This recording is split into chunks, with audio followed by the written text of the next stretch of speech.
귀한 시간과 또 이렇게 자리 함께 해주셔서 하나님 말씀을 듣기 위해서 오신 걸로 아는데 감사를 드립니다.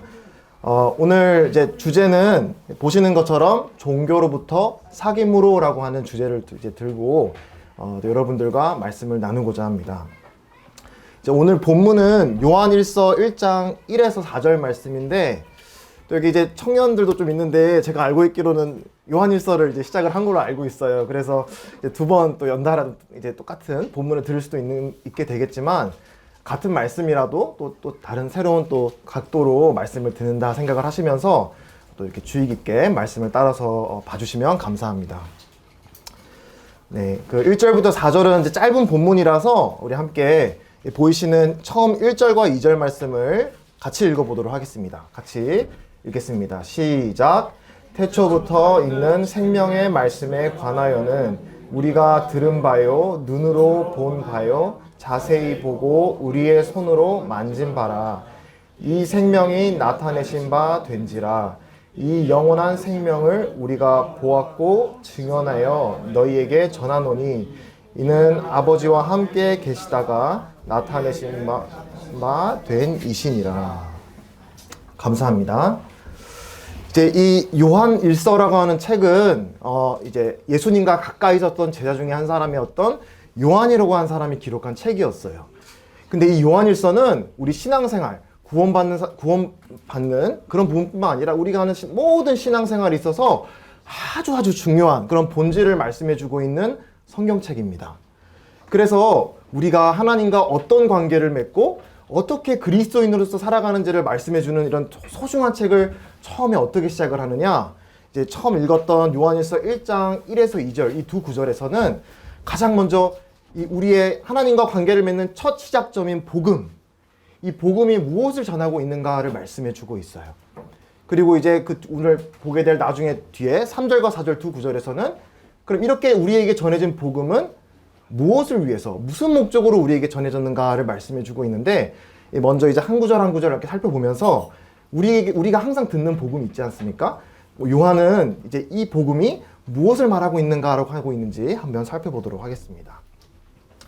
1절에서 이제 보고 있는 것처럼 태초부터 있는 생명의 말씀에 관하여 여러분들에게 전합니다라고 말씀을 시작하고 있습니다. 이제 이 요한이 이 편지를 기록하면서 글을 쓸 때 우리가 이제 꼭 기억해야 하는, 꼭 요한일서뿐만이 아니라 모든 성경책을 읽을 때 우리가 기억해야 되는 것은 이 글을 쓴 당시에 이 저자가 어떤 의미로 이 단어를 사용했는가를 아는 것이 정말 중요하거든요. 지금 제가 이제 빨간색으로 표시해 놓은 저 말씀이라는 단어, 태초부터 있는 생명의 말씀에 관하여 여러분들에게 전했다라고 말씀을 하고 있는데, 이 말씀에 대해서 조금 설명을 드릴 필요가 있어서 좀 이제 이야기를 드리겠습니다. 우리 한국말로는 말씀이라고 이제 번역이 되어 있는 이 단어가 사실은 이제 입에서 나오는 이 말, 이것 이상의 의미를 당시에는 담고 있었다라는 것을 꼭 기억을 해야 되고, 그걸 알 때 요한이 그래서 이렇게 말씀이라는 단어를 사용했구나라는 걸 이제 이해할 수 있는 데 도움이 되기 때문에 좀 말씀을 드리겠는데요. 이 말씀이라고 한 단어의 이제 원 뜻은 를 이해하기 위해서는 당시의 사람들이 우리의 세상과 또 하나님, 조물주인 신과 우리 인간에 대해서 어떻게 이해했느냐에 대해서 우리가 잘 알아야 합니다. 근데 요한은 그 당시에 이 말씀이라고 우리가 번역된 이 단어가 원래 이제 로고스라는 말인데, 이 로고스라는 말 원뜻이 어떤 의미가 있었냐면, 그 당시에 많은 사람들이 어떻게 생각했냐면 신이 있고 또 우리 사람이 있는데 이 신과 사람 사이에는 큰 골짜기가 있다라고 생각을 했어요. 그래서 마치 우리 인간하고 개미가 의사소통할 수 없잖아요. 우리 사람이 우리와 차원이 다른 어떤 나무, 돌하고 소통할 수 없잖아요. 그것처럼 하나님은 우리보다 차원이 너무 높으신 분이기 때문에 우리 인간과 하나님은, 신은 소통할 수 없다라고 사람들은 믿었어요. 그래서 이 신과 인간이 소통하기 위해서는 이 로고스라고 하는 매개체가 필요한데, 이 중간 역할이 필요한데, 이 중간에 신을 알기 위한, 하나님이 어떤 분이시고 하나님이 어떤 뜻을 가지고 있는지를 이해하기 위한 어떤 이념, 종교적인 규칙, 어떤 이치, 이런 거를 당시 사람들이 이제 로고스, 우리말로 이제 말씀이라고 이해를 했습니다. 그래서 우리 사람이 초월적인 존재를 이해할 수 있는 유일한 방법은 바로 이 로고스를 내가 깨닫는 거예요. 로고스. 이 어떤 그 사람마다 정의 내리는 로고스는 다르겠지만 어떤 철학적인, 종교적인 어떤 이념, 원칙 이런 것들을 잘 지키면 하나님이 나와 함께 하시는구나, 내가 하나님과 이렇게 동행하는구나라는 것을 알 수 있다고 믿었다고 합니다. 그래서 사도 요한은 그래서 이 단어를 일부러 가져온 거예요. 이 로고스라는 단어를 의도적으로 가져와서 이제 방금 우리가 읽었던 요한 1서 1장 1절과 아주 비슷한 구절이 이제 동일한 저자가 기록한 요한복음 1장 1절에서도 나오는데 제가 한번 읽어보도록 하겠습니다. 같이 읽어볼까요? 네, 한번 같이 읽어보겠습니다. 시작. 태초에 말씀이 계시니라. 이 말씀이 하나님과 함께 계셨으니 이 말씀은 곧 하나님이시니라. 여기에 말씀이란 말이 여러 번 등장하죠. 말씀드렸지만 요한은 일부러 이 로고스란 단어를 의도적으로 가져왔어요. 당시에 신과 인간 사이에 뭔가 연결다리가 되는, 우리가 신께 다가갈 수 있는, 우리가 하나님과, 조물주이신 하나님과 연결될 수 있는 그런 매개로서 로고스를 사람들이 이해했는데, 이걸 가져와서 이제 이렇게 요한복음 1장 1절과 요한에서 1장 1절에서 놀라운 진리를 선포해주고 있습니다. 똑같은 로고스란 말을 사용했지만 이 요한이 전했던 이 계시된 진리는 그 당시 사람들에게 아주 충격적인 내용이 아닐 수가 없었습니다. 그 이유가 무엇이냐? 그 당시의 사람들이 신과 인간 사이에 연결다리가 되는 그 매개체는 인격을 가진 것이 아니었어요. 우리가 신에게 도달할 수 있는, 또 신이 우리에게 뭔가를 이렇게 전할 수 있는 방법은 인격이 배제된 어떤 규율, 이념, 원칙, 이치 이런 것들이었는데, 지금 사도 요한이 말하는 걸 잘 보십시오. 태초에 말씀이 계시니라. 이 말씀이 하나님과 함께 계셨다. 또 이 말씀은 곧 하나님이셨다. 여러분이 하나님과 인간 사이에 필요한 그 매개, 차원이 너무나 다른 그 조물주와 인간 사이에 뭔가 교집합이 될 만한 그런 이념이란 걸 로고스로 여러분이 알고 있었는데, 여러분 그거 아세요? 사실 우리 사람과 하나님 사이에 매개해 줄 수 있는 분으로서 하나님이 인격체를 보내셨습니다.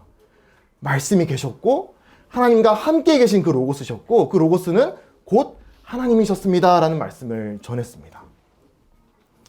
그래서 이 인격체, 인격을 가진 존재, 또 하나님 그분 자신이신 이 말씀이 이 땅 가운데 내려왔다라는 사실을 요한이 전하고 있습니다.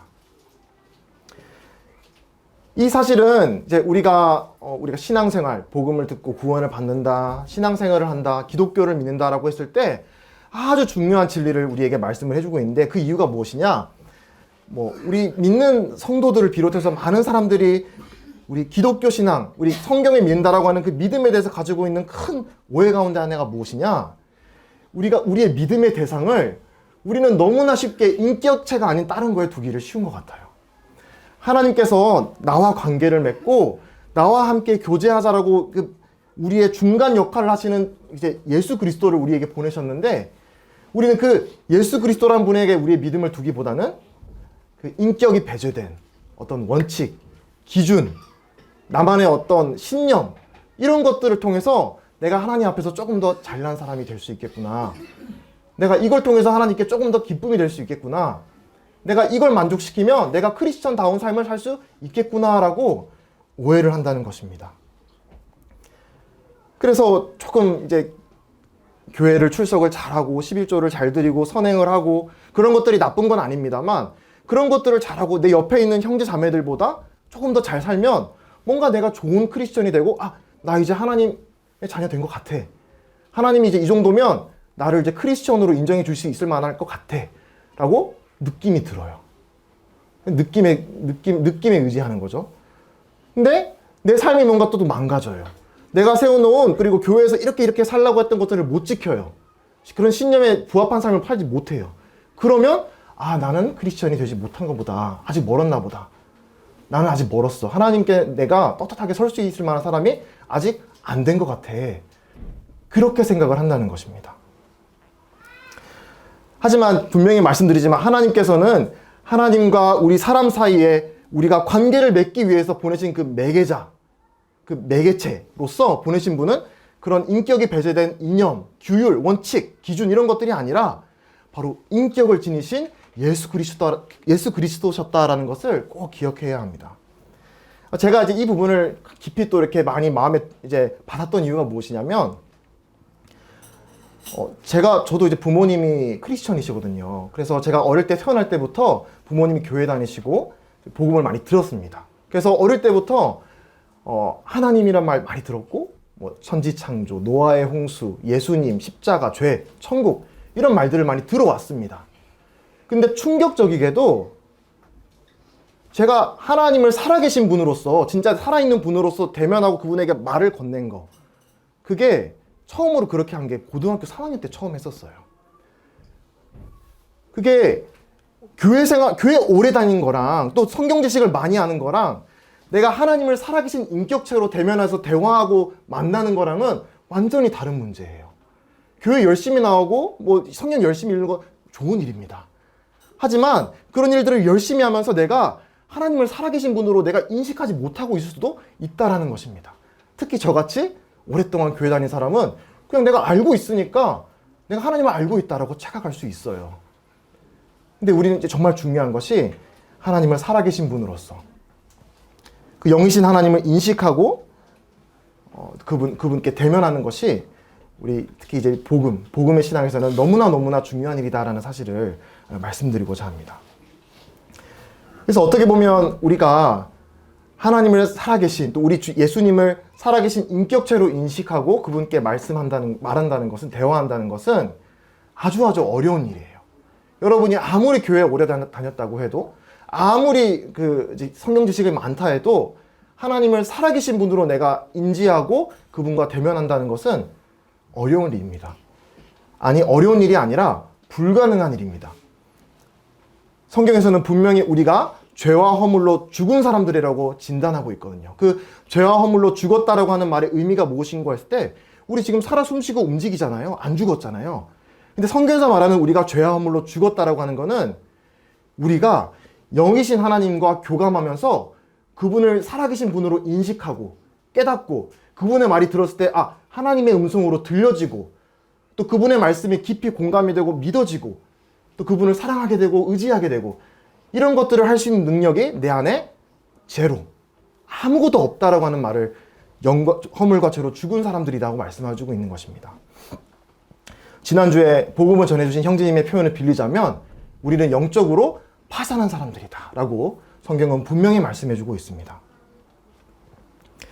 그래서 말씀을 준비하면서 또 이제 많은 부분들을 말씀을 드리겠지만, 정말 기도한 한 가지는 여러분들이 뭐 많은 걸 가져가는 것보다도 여기 계신 한 분 한 분 모든 분들이 이 하나님을, 또 하나님이 보내신 이 예수 그리스도를 정말 살아계신 인격체로, 살아계신 분으로, 내가 대면하여서 말을 건넬 수 있는 분으로, 나에게 음성으로 말을 들려줄 수 있는 분으로 성령님께서 여러분의 마음을 깨우쳐 주시기를 간절히 바랍니다. 그렇다면 하나님께서 여러분들에게 들려주시는 말씀을 잘 듣고 그거에 대해서 여러분이 정직하게 마음으로 반응한다면 하나님께서는 반드시 여러분들을 구원시키신다라는 말씀을 드리고자 합니다. 사도 요한은 이렇게 하나님께서는 우리에게 말씀, 우리 하나님, 조물주와 우리 인간 사이의 매개체로서 어떤 이념이나 우리가 지켜야 될 종교 규칙을 주신 게 아니라 말씀을 보내셨다. 살아계신 하나님의 제2의 인격이신 예수 그리스도를 보내셨는데, 그 인격체를 보내셨을 뿐만 아니라 우리가 들은 바요, 눈으로 본 바요, 자세히 보고 우리의 손으로 만진 바라라고 말씀하십니다. 그냥 인격체를 보내셨을 뿐만이 아니라 우리와 같은 사람의 몸을 입은 그런 존재로 예수님을 보내셨다라고 말씀하시는 것이죠. 이 예수님께서 사람의 몸을, 우리와 같은 육체를 입고 이 땅에 오셨다는 사실은 너무나 중요한 사실입니다. 우리가 이제 교회에서 또 신앙생활에서 많이 가지고 있는 또 한 가지의 또 큰 오해 중에 하나가 무엇인가 하면은, 우리의 눈에 보이지 않는 영은 좋은 거고, 지금 우리 눈에 보이는 이런 육체는 안 좋은 거다라고는 그런 좋지 않은 이분법을 가지고 살아갈 때가 많은 것 같아요. 근데 하나님께서는 분명히 우리 사람을 지으실 때 우리의 영과 혼과 육이 다 하나님의 형상을 담도록 지으셨습니다. 그리고 우리가 죄 가운데 이제 있는 우리 인간들을 구원하시기 위해서 우리 예수님을 보내셨을 때 우리의 영과 혼만 구원하시기를 원하셨던 것이 아니라 우리의 몸도 회복하시고 구속하시기를 원하셨습니다. 그래서 우리 예수님께서는 죄와 허물로 죽은 우리의 대체물이 되시기 위해서 그냥 영혼을 가진 존재만이 아니라 우리와 같은 이런 육체, 우리와 같이 배도 고프시고 졸리기도 하시고 그런 우리와 같은 육체의 몸을 입고 이 땅에 오셨다는 것이죠. 왜? 우리의 모든 것을 구원하시기 위해서. 그래서 성경 이제 빌립보서 2장 6절에서 8절에서는 예수님께서 우리의 사람 몸을 입은 것을 두고 이렇게 말씀을 합니다. 그는 하나님의 모습을 지니셨으나 하나님과 동등함을 당연하게 생각하지 않으시고 오히려 자기를 비워서 종의 모습을 취하시고 사람과 같이 되셨습니다. 그는 사람의 모양으로 나타나셔서 자기를 낮추시고 죽기까지 순종하셨으니 곧 십자가에 죽기까지 하셨습니다. 하나님께서는 우리 예수님을 사람의 몸을 입고 이 땅에 보내심으로 여러분의 모든 것을 구원하시기를 원하셨다라고 말씀을 하십니다. 그리고 이제 이어지는 2절을 한번 살펴보겠습니다. 이 생명이 나타내신 바 된지라 이 영원한 생명을 우리가 보았고 증언하여 너희에게 전하노니 이는 아버지와 함께 계시다가 우리에게 나타내신 바 된 이시니라. 여기에 이제 우리가 보았고 증언하여 너희에게 전하노니라는 구절을 두고 조금 여러분들에게 설명을 드리고자 하는데요. 여기 계신 분들 중에서는 이제 복음을 듣고 많은 궁금증을 갖고 있는 분들이 계실 거예요. 근데 그 궁금증도 다 다르다고 생각을 합니다. 어떤 분들은 내 마음의 이런 외로움, 내 마음의 어떤 그런 깊은 그런 결핍, 이런 것들을 이제 또 고민을 하고 있는 분도 계실 것이고, 또 어떤 분들은 이거 읽고 있는 성경, 지금 보니까 이 성경을 기록한 이제 우리가라고 표현된 사도들, 이 성경을 기록한 저자들이 우리들에게 전해준 이 증언들인데, 내가 이 성경책 사실인 걸 내가 어떻게 알아? 어떻게 믿어? 증거가 뭐야? 이거 너희들이 믿으니까 사실이라고 믿는 거지 내가 이걸 내가 사실이라는 걸 어떻게 믿어라고 하는 그런 회의적인 또 의구심을 갖고 있는 사람들이 있을지도 모른다고 생각을 합니다. 근데 그런 부분들에 대해서 지금 잠깐 말씀을 드리고자 하는데, 근데 그걸 알기 위해서는 먼저는 여기 나오는 우리가라고 하는 말에 이제 라는 부분을 조금 우리가 이해를 해야 됩니다. 우리가. 여기에 우리가는 이제 예수라고 하는 인물이 이 땅에 사실 때 어떤 활동을 하셨고 또 십자가에 죽으셨고 또 성경에 기록된 대로 부활하셨다는 사실을 눈으로 직접 본 사람들을 여기서는 우리가라고 말하고 있어요. 직접 목격자를 여기서 우리가라고 말씀하고 있습니다.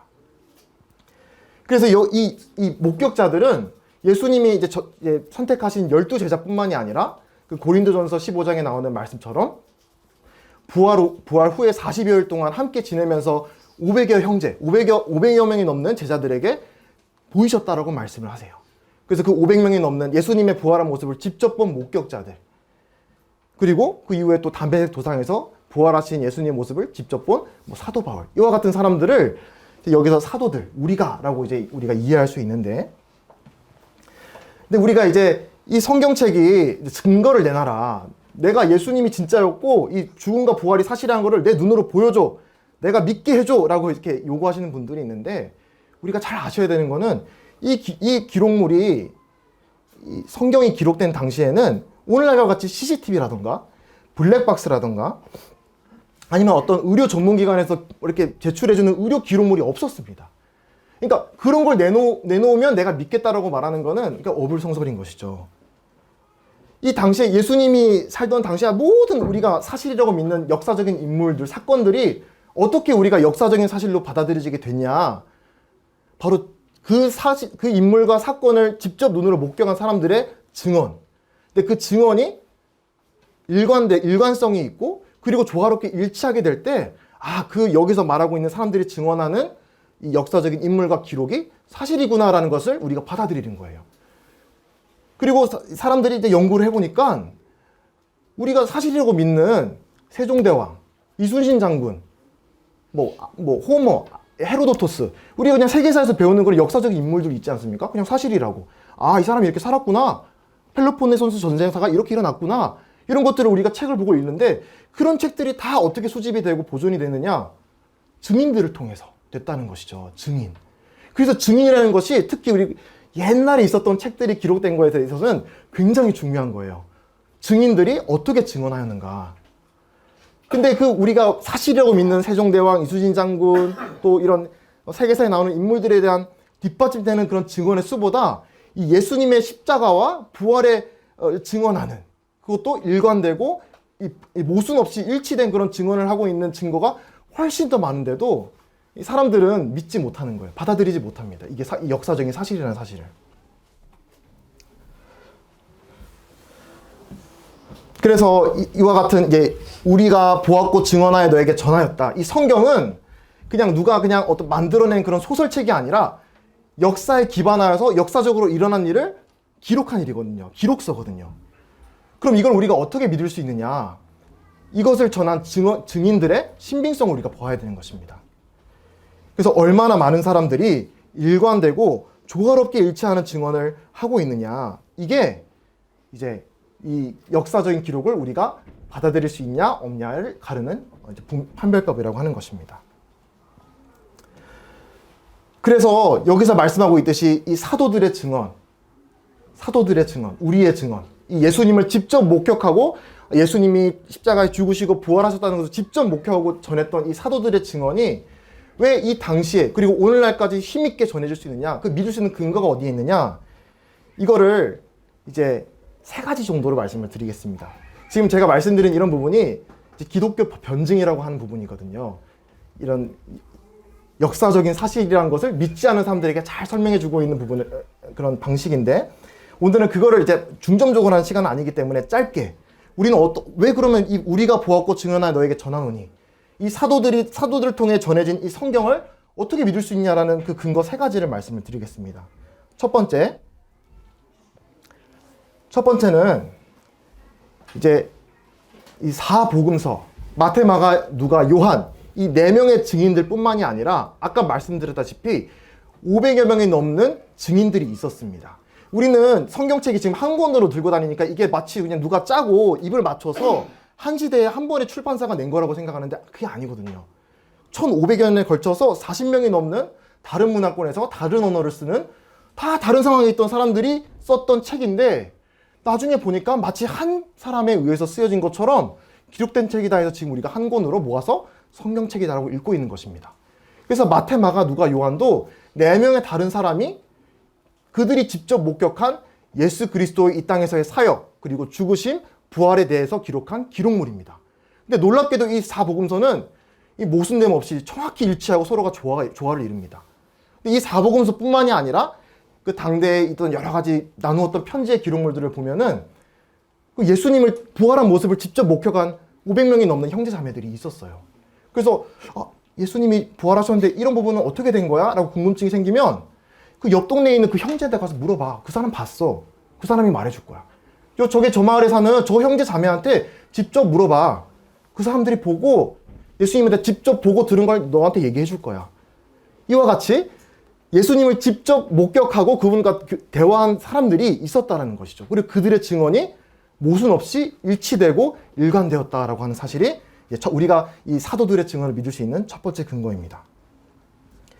두 번째는 그들은 예수님을 따르는 예수님의 신봉자들이니까 그렇게 입을 맞춰서 할 수도 있는 거잖아 라고 말할 수 있지 않습니까? 근데 그게 아니라는 것이죠. 예수님을 믿지 않았던 비기독교 역사가들, 무신론자들, 예수님을 적대했던 사람들도 세 가지에 대해서는 사실이라고 인정을 합니다. 학자들이. 첫 번째, 나사렛에서 예수라고 하는 인물이 실제로 있었다. 성경에서 말하는 예수는 가상의 인물이 아닙니다. 우리가 지어낸 막 동화 속의 인물이 아니라 실제로 2000년 전에 나사렛에서 역사적으로 예수님이라고 하는 인물이 태어났습니다. 둘째, AD 33년경에 로마에 의해서 십자가형에 의해서 처형을 당했습니다. 그 역사 정부 기록물에 기록되어 있습니다. 셋째, 그리고 그 이후에 그 예수님이 안치된 그 무덤에서 시신이 사라졌습니다. 이 세 가지에 대해서는 뭐 믿는 역사학자들이든 믿지 않는 역사학자들이든 다 동의하는 부분이거든요. 그래서 수많은 사람들이 수천 년간 복음의 증거를, 사도의 증언을 거짓이라고 증명하기 위해서 끊임없이 노력해왔고 지금도 노력하고 있어요. 모순을 찾아내려고. 이 증언이 거짓이라는 걸 찾아내기 위해서 끊임없이 노력하고 있는데 번번이 실패했습니다. 2000년이라는 그런 테스트를 견뎌낸 것이죠. 그래서 오히려 아까 말씀드렸다시피 우리는 그래, 그 사람들은 역사적 인물 맞지, 역사적 사건 맞지라고 받아들이는 그런 세계사에서 배우는 인물들의 기록에 뒷받침되는 증언의 수보다 오히려 예수님의 십자가 죽으심과 부활에 뒷받침되는 증언의 신빙성이 더 높은 거예요, 객관적으로. 그러니까 만약에 예수님의 죽으심과 부활을 못 믿겠다면은 이 세상에 남아있는 세계사 역사 아무것도 믿을 수가 없는 거예요. 근데 그것들은 사실이라고 믿으면서 예수의 부활은 못 믿겠다라고 하는 것이 믿지 않는 그런 사람들의 자세인 것입니다. 그러다가 결국은 오히려 이런 부인할 수 없는 증거들을 보고 오히려 이제 최고의 이 예수님은 진짜 부활하신 분이시고 그렇다면 이분은 정말 이 성경에서 말씀하는 그 하나님의 아들이 맞으시구나 하는 것을 인정하고 이제 오히려 최고로 기독교적인 이런 성경에서 말씀하고 있는 사건들이 진짜 역사적으로 일어났다는 것을 증명하는, 변증하는 그런 사람들로 이제 탈바꿈하게 되는데, 이제 혹시 그런 부분에 대해서 관심 있는 분은 이제 끝나고 말씀을 주시면 참고할 수 있는 책이나 자료를 말씀을 드리도록 하겠습니다. 세 번째, 우리가 사도들의 증언을 믿을 수 있는 세 번째 중요한 이유 가운데 하나가 이 우리가라고 말씀했던 이 사도들의 이 핍박과 순교입니다.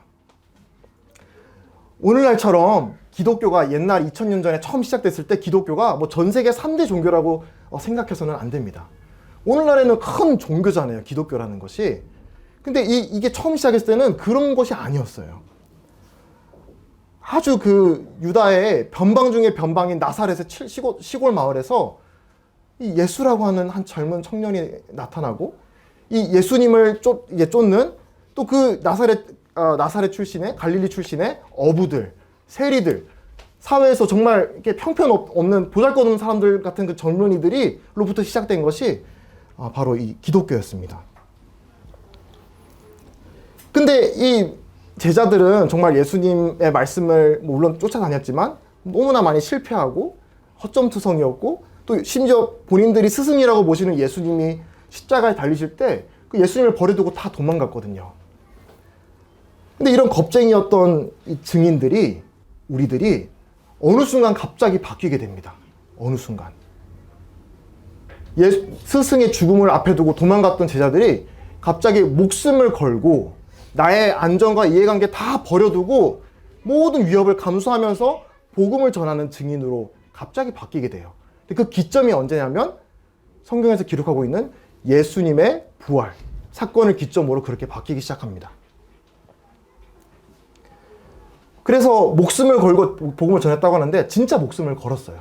그래서 역사 기록물들을 보면 그 남아있는 11 제자들이 이제 어떻게 순교를 했냐면 다 복음 전하다가 돌 맞고 목 베이고 십자가에 거꾸로 매달려 죽고 유황 펄펄 끓는 물에 들어가게 되고 그렇게 순교하고 핍박을 받게 됩니다. 근데 예수님의 부활, 예수님이라는 이 인물에 대해서, 예수님의 죽으심과 부활에 대해서 비판하는 사람, 믿지 않은 사람들이 만들어낸 그런 주장이 무엇이냐면 부활한 예수님을 보았다고 하는 그 500명 제자들의 진술, 그 사람들 집단 환각을 일으킨 거야. 갑자기 막 정신병에 걸려서 환각 증세를 일으킨 거야. 그 돌무덤에 있던 시신을 몰래 제자들이 훔쳐가지고 예수님 부활 안 했는데 그 시신 훔쳐와가지고 부활했다고 거짓말 치는 거야 라는 주장을 합니다. 근데 이제 그 당시에 로마 군병이 십자가형으로 했던 그 시신을 어떻게 처리했는가를 잘 아시게 되면 얼마나 그게 허무맹랑한 소리인지를 아시게 되세요. 근데 그걸 차치하고서라도 이 당시에 예수님을 믿었던 사람, 예수님을 따랐던 사람, 우리 예수님 믿는 사람을 오늘날에는 예수쟁이라고 비하하잖아요. 예수쟁이. 그 당시에는 크리스천이 그런 말이었어요. 크리스천이 좋은 그런 고상한 말이 아니라 그리스도를 따르는 우리말로 예수쟁이라고 비하하고 부르듯이 크리스천이라고 불렀거든요. 예수님의 죽으심을 그리고 부활하심을 믿고 증거하는 사람들은 세상적인 메리트가 하나도 없었어요. 오히려 사람들로부터 비판받고 조롱받고 출세길이 닫히고 목숨의 위협을 당하고 그 공동체로부터 왕따를 당하고, 그렇다면 이런 예수님의 시신을 숨기면서까지 거짓말을 치면서까지, 그리고 자기 이런 온갖 어려움을 겪으면서까지 그러면 이 복음을, 예수님이 부활하셨다는 사건을 사도들이 전했다라고 하는데, 결국 이 사람들의, 믿지 않은 사람들의 주장은 그 사도들이 거짓말에 기반해서 예수님의 부활을 증거했다라고 얘기하고 있는 것입니다. 거짓말을 위해서 내 모든 세상의 이런 불이익을 다 감수하면서 거짓말에 기반해서 내 목숨을 걸고 복음을 전했다라고 하는 것이 믿지 않는 사람들의 논조입니다. 이게 더 믿음이 가시나요? 아니면 성경에서 말씀하는 대로 사도들이 목숨을 걸고 세상의 모든 출세길, 명예, 부, 건강, 목숨 이런 거 다 정말 위협을 걸면서까지 복음을 전할 수 있었던 이유가 그들의 말대로 그 예수님이 십자가에 죽으시고 부활하신 것을 눈으로 직접 목격했기 때문에, 그리고 예수님이 말씀하신 것처럼 이제 예수님께 속한 사람은 예수님이 부활하셨듯이 죽음을 이겨낼 수 있는 영원한 생명을 주셨다라는 말씀을 이제 눈으로 확인했기 때문에 이제 죽음에 대해서 두려움 없이 전할 수 있었다라고 하는 것이 성경의 증언입니다. 거짓말에 기반해서 목숨을 걸고 복음을 전했다라는 게 믿지 않은 사람들의 주장. 성경 그대로 예수님이 죽으시고 부활한 사건을 직접 목격했기 때문에 목숨을 걸고 예수님의 생명을 전했다라고 하는 것이 성경의 주장. 이 두 가지 사이에서 여러분들은 무엇을 선택하시느냐, 이런 질문을 드릴 수 있는 것이죠. 그래서 2024년 대한민국 서울이라고 하는 이스라엘하고는 저 멀리 있는, 뭐 태어나면서 이스라엘의 이자도 예수님의 옛자도 사실은 상관이 없는 사람들이잖아요. 우리가 대한민국 사람들이. 근데 지금 저와 여러분들에게 성경책이 주어졌습니다. 누굴 통해서요? 이 사도들의 증언을 통해서.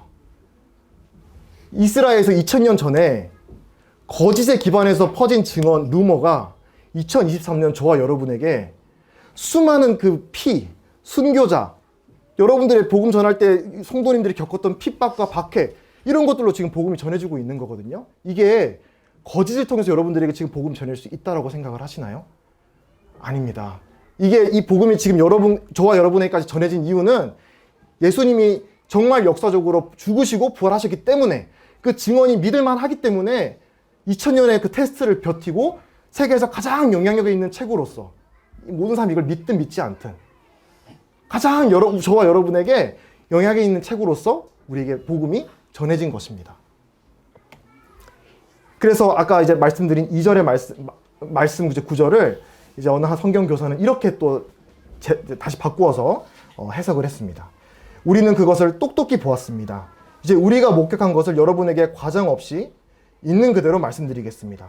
너무나 놀랍게도 하나님 자신의 무한하신 생명이 우리 앞에 모습을 드러냈습니다.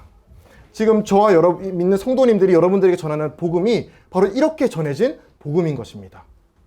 사도들이, 또 그 당시 살았던 사람들이 직접 목격한 하나님 자신의 무한하신 생명이 이 죽으심과 부활을 통해 나타났는데, 이걸 지금 여러분들에게 전하고 있는 거예요. 하나님이 우리에게 생명을 주시기 위해서, 무한하신 생명을 우리에게 전해주시기 위해서 이 땅 가운데 예수 그리스도를 보내셨다라고 하는 사실을 지금 우리도 누군가로부터 전해 듣고, 또 우리도 여러분에게 전해드리고 있는 것입니다.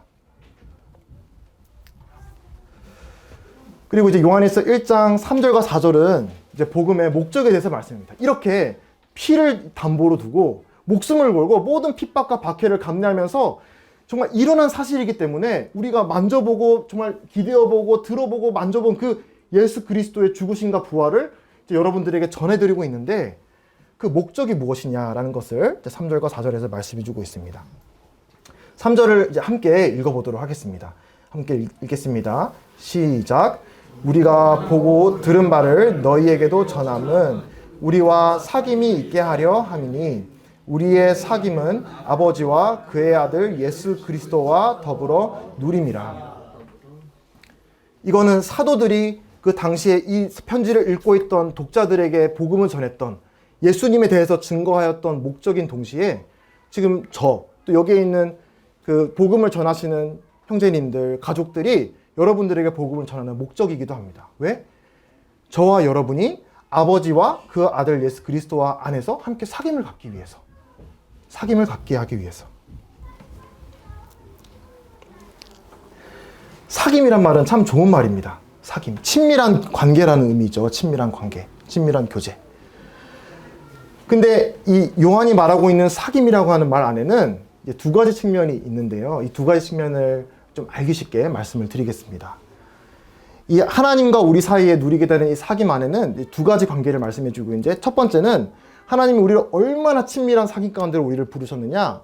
첫 번째는 출생을 통해 주어지는 관계로서 우리를 부르셨다. 출생을 통해 주어지는 관계. 저한테도 자녀가 있는데 그 자녀가 출생하기 위해서 이 아이가 한 행동이 무엇이 있나요? 이 아이는 자기가 안전하게 태어나서 이 땅에 살아가기 위해서, 출생되기 위해서 이 아이가 해야 되는 행동은 무엇이 있을까요? 아무것도 없죠. 아기는 출생하기 위해서 할 수 있는 일은 아무것도 없습니다. 마찬가지로 하나님은 우리를, 그 이름을 믿는 자, 영접하는 자에게는 하나님의 자녀가 되는 권세를 주셨다라고 하여서 우리가 거듭난다, 그리스도인이 되었다, 처음에 믿음의 첫걸음을 걸었다라고 하는, 그 구원받았다라고 하는 말이 바로 이 출생을 통해 주어지는 관계를 말하는 것인데, 여기서 우리가 할 수 있는 일은 아무것도 없는 거예요. 아이가 열심히 아버지 엄마를 기쁘게 한다고 태어나고 안 그러면 안 태어나고 그런 게 아니에요. 부모가 사랑하니까 아기가 임신돼서 생겨난 거고, 아이가 잘 안전하게 태어나서 자라기 위한 모든 필요한 것들을 누가 준비하나요? 부모가 준비하잖아요. 여러분이 거듭나기 위해 필요한 걸 누가 준비하나요? 하나님이 준비하세요. 그거를 이제 성경에서는 의라고 합니다. 하나님이 우리에게 덧입혀 주시는 의. 하나님이 우리를 보실 때 우리의 어떠함, 우리의 연약함, 우리가 하나님으로 볼 때, 가치로, 기준으로 볼 때 부족해지는 모든 것들을 보지 아니하고, 하나님이 볼 때 조금의 부족함도 없이 하나님 앞에 설 수 있는, 사귐을 가질 수 있는 존재로 본다라고 하는 그 개념이 의입니다. 의. 내가 하나님 앞에 의로운 상태로 선다. 근데 그 의는 내 힘으로 얻어지는 것이 아니에요. 이 빌립보서 3장 9절의 말씀처럼 내가 가진 의는 율법에서 난 것이 아니요 오직 그리스도를 믿음으로 말미암은 것이니 곧 믿음으로 하나님께로부터 난 의라. 이 의는, 이 구원의 선물은, 거듭남은 하나님이 우리에게 거저주시는 선물입니다. 그래서 우리는 그걸 받고 그 순간 하나님의 자녀가 되는 거예요. 내가 하나님의 자녀답게 산다고 크리스천이 되는 게 아니고, 내가 내 큐티 생활 잘 함으로써 하나님의 자녀로 인정받는 게 아니라, 방금 그 사도가 전했던 그 증언, 복음의 메시지, 그걸 감사함으로 받아들이는 순간 하나님이 저와 여러분을 의인으로 여겨주신다라고 하는 것입니다. 근데 거기서 끝나는 게 아니라, 우리를 의롭다 여기시고 거기서 끝나는 게 아니라, 우리도 아기 낳고 거기서 이제 끝나는 게 아니잖아요. 그 부모와 자녀의 관계가 얼마나 친밀한 관계입니까? 근데 그 친밀한 관계가 항상 똑같나요? 항상 여러분은 부모님과 항상 똑같이 친밀하게, 이렇게 친하게 지내시나요? 뭐 그런 분도 계시겠지만, 안 그럴 때도 있잖아요. 때로는 부모님의 마음을 아프게 할 때도 있고, 불순종할 때도 있고, 또 다시 부모님과 사이가 잘 회복되어서 부모님의 말씀 잘 따를 때도 있고, 이렇게 우리 인간도 부모 자녀 간의 관계에서 출생을 통해 그냥 일방적으로 주는 관계로 맺어지는 부자, 모녀 관계도 있지만, 사랑과 신뢰로서 에너지와 노력을 투입해서 세워가야 되는 그런 관계도 있는 것입니다. 근데 이것도 하나님 말씀하시는 사귐 안에 들어가는 그런 관계입니다. 베드로도 이렇게 베드로서 3장 18절에 말씀합니다. 오직 우리 구주 예수 그리스도의 은혜와 그를 아는 지식에서 자라가라.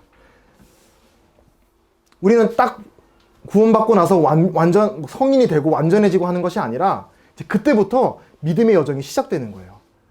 아장아장 걷다가 걸음마다가 넘어지기도 하고, 또 부모가 일으켜줘가지고 또 다시 걸어가기도 하고, 때로는 힘들어서 쉬기도 하고, 부모님한테 힘들다고 투정도 부리기도 하고, 또 부모가 또 잘 타일러서 해야 되는 일들을 하기도 하고, 이렇게 부모와 자녀 간의 소통과 이렇게 사랑과 신뢰를 통해서 쌓여져 가는 관계를 우리를 부르셨다고 하는 것입니다. 제가 이걸 말씀드리는 이유가, 많은 분들이 복음을 이렇게 상담을 하다 보면은 여기가 기준이 되어 있는 것 같아요. 이게 문제가 돼서 믿음의 여정을 시작을 못하는 분들이 계시는 것 같습니다. 나는 아직 하나님 바라보실 때 덜 크리스천인 것 같아. 좀 부족해. 뭔가 하나님 앞에 기쁨이 될 만한 게 아직은 좀 부족한 것 같아. 조금 더 노력해서, 그리고 나면 내가 하나님의 뭐 자녀로 그리스도인으로 부를만 할 수 있을 것 같아라고 생각하실 수 있는데 그게 아니라 시작은 은혜로서 믿음을 통해 거저 주어지는 것이다. 그리고 거기서 끝나는 게 아니라 그때부터는 교회 안에서 우리가 함께 사랑과 신뢰의 관계를 하나님과 함께 쌓아가는 것이다 라는 말씀을 드리고자 합니다. 4절은 이제 우리 안에 있는 사귐뿐만 아니라 또 다른 이제 중요한 목적을 말씀해 주고 있는데요. 우리가 이것을 쓰면 우리의 기쁨이 충만하게 하려 함이라. 기쁨에 대해서 말씀하고 있죠. 충만한 기쁨. 이 여기서 말씀하는 이 충만한 기쁨은 인위적으로 만들어낼 수 있는 것이 아닙니다. 이거는 오직 앞에서 말씀드린 바와 같이 하나님과 인격적으로 만날 때, 하나님과 인격적인 사귐을 가지는 사람 마음 안에서 자연스럽게 우러나오는 산물이에요. 우리가 만들어낼 수 있는 게 아닙니다. 그래서 이 기쁨은 세상의 어떤 즐거움보다 그 즐거움들은 일시적이고 감각적인 즐거움들이죠. 그 세상의 즐거움보다 질적으로 완전히 차원이 다른 기쁨입니다. 근데 이 기쁨, 충만한 기쁨은 아무리 말로 설명하고 분석해도 그건 아무 소용이 없는 것 같아요. 이 기쁨은 하나님과 인격적으로 진짜 만나셔서 맛보고 느껴보고 경험해 보셔야 되는 문제인 것입니다. 그래서 성경에서는 또 한 구절에서는 한 죄인이 회개하여 살아계신 하나님을 인격적으로 만나 그분의 은혜와 사랑에 감복하여 무릎을 꿇게 되는 사건, 하나님께로 돌아오는 사건을 두고 천하를 얻은 것보다 더한 기쁨이 있다고 말씀을 하고 있습니다. 그래서 여기 계시는 성도님들, 그리스도인들, 형제 자매님들이 그걸 경험을 하셨던 분들인 거예요. 정도의 차이는 있지만 하나님을 인격적으로 만났을 때, 또 그토록 완강하게 하나님을 부인하고 하나님을 손가락질하고 성경을 멀리했던 분이, 또 하나님으로부터 멀리 떨어져 있던 성도들이 어느 순간 하나님을 인격적으로 만나고 나면서부터 180도 바뀌어서 누가 시키지도 않는데, 강요하지도 않는데 하나님 앞에 무릎을 꿇고 예배하고 감사하고 그분의 말씀에 순종하고자 하는 그런 삶을 살아가는 변화된 삶을 보는 거. 여기에는 어마어마한 기쁨이 있습니다. 저도 짧은 여러분들이 비한다면 뭐 긴 그런 삶을 살지는 않았습니다만, 저도 그렇게 변화되어가는, 하나님을 인격적으로 만나서 변화되어가는 삶을 바라볼 때 정말 이 세상에 어떤 것보다 큰 기쁨이 있던 것을 경험을 하게 되었거든요. 제 자신도 그렇고 또 다른 사람의 삶이 하나님을 만나서 변하는 것도 그렇고요. 이 기쁨을 여기 있는 분들도 누리시기를 원하는 것입니다. 그 마지막으로 짧은 제 개인 간증을 나누고 마무리를 하도록 하겠습니다. 저도 이제 어릴 때부터 부모님이 크리스천이 이제 믿는 분이시고 교회 생활을 했습니다만, 구원받고 난 이후에도 이제 대학교를 가고 이제 군대를 갔다 오고 어두운 시기가 있었어요. 말씀도 안 읽고 기도도 안 하고 죄를 열심히 짓고 살고 또 하나님 보기 부끄러운, 또 그리고 교회 나오면은 왠지 모르겠는데 왠지 사람들이 나를 다 나의 어두움을 아는 것 같고 부끄러워서 숨고 싶고, 하나님께 드리는 예배는 어떤가요? 뭐 하나님께 예배가 드려지겠습니까? 그래서 맨날 도망다니는 그런 시기가 있었는데, 근데 이제 뭐 긴 이야기를 짧게 말씀을 드리면, 그런 어두운 시기에서 제가 회복이 되고 돌아섰던 중요한 말씀 구절이 이제 히브리서 7장 25절에 나오는데 말씀을 드리겠습니다. 이 말씀 구절을 이제 제가 읽게 되었습니다. 그러므로 자기를 힘입어 하나님께 나아가는 자들을 온전히 구원하실 수 있으니 이는 그가 항상 살아계셔서 그들을 위하여 간구하심이라라는 말씀 구절을 제가 어느 순간 읽게 되었습니다. 저는 그때까지 신앙생활 하는 게 내가 열심히 하나님께 말씀드리는 걸 이렇게 하나님께 바치고 기도 하나님께 드리고 예배 드리고 감사하고 내가 열심히 봉사하고 내가 하나님께 드려야 하나님께 기쁨이 되고, 그렇지 못할 때는 뭔가 부끄럽고 하나님께 나아가지 못하는 그런 마음 상태로 살아가고 있었거든요. 근데 여기에 말씀을 잘 살펴보니까 눈에 무슨 말이 들어오냐면, 누가 기도하고 누가 기도하신다고 누가 간구하신다고 얘기가 돼 있냐면 예수님이 나를 위해 간구하고 있다고 말씀을 하고 있는 거예요. 나는 예수님을 보고 있지 않더라도 나는 열심히 이 땅에 살아가면서 이 땅 보면서 살아가고 있는데, 근데 딱 성경책에 딱 뭐라고 적혀 있냐면, 지금 이 순간 내가 성경책을 펴서 읽고 있는 이 순간에 살아있는 예수님께서 하나님 보좌 우편에서 지금 명진이를 위해서 기도하고 있다고 하는 거예요. 딱 이 글을 읽는 순간에 예수님이 진짜 살아계신 분이라는 것이 다시 느껴지게 되었어요. 그러면서 정말 형편없는 나를 위해서 정말 눈물로 기도하고 있는, 간구하고 있는, 그를 힘입어 하나님께 나올 수 있도록 정말 기도하고 계시는 예수님과 이렇게 눈이 맞는 듯한 그런 경험을 하게 되었고, 그 하나님과 그 예수 그리스도와 인격적인 만남을 갖게 되고 나니까 이 마음이 우르르 이제 무너져 내리면서 하나님께 감사하고 또 죄송하고 또 기쁘고 그리고 정말 마음이 충만한, 이 부족하지만 이런 나까지도 나를 기다려 주시고 인내해 주시고 사랑해 주신 예수님 감사합니다. 예수님의 뜻에 순종하는 이 은혜에 조금이나마 보답한 삶을 살고 싶습니다라는 그런 마음이 누가 시키지 않았는데 자발적으로 생기게 되었습니다. 근데 이거는 저의 이야기입니다. 제가 경험한 작은 이야기인데 어떤 모양과 방법은 조금씩 다를 수 있습니다만 분명한 것은 이와 같은 기쁨, 충만한 기쁨, 흔들리지 않는 충만한 기쁨을 어떻게 얻을 수 있느냐? 바로 살아계신, 그냥 어떤 사상, 이념이 아니라 살아계신 예수님을 여러분이 만나셔야만 우리가 구원받고 이런 하나님과의 사귐, 또 이런 기쁨, 이런 것들을 누릴 수 있게 된다라고 요한은 말씀해주고 있습니다.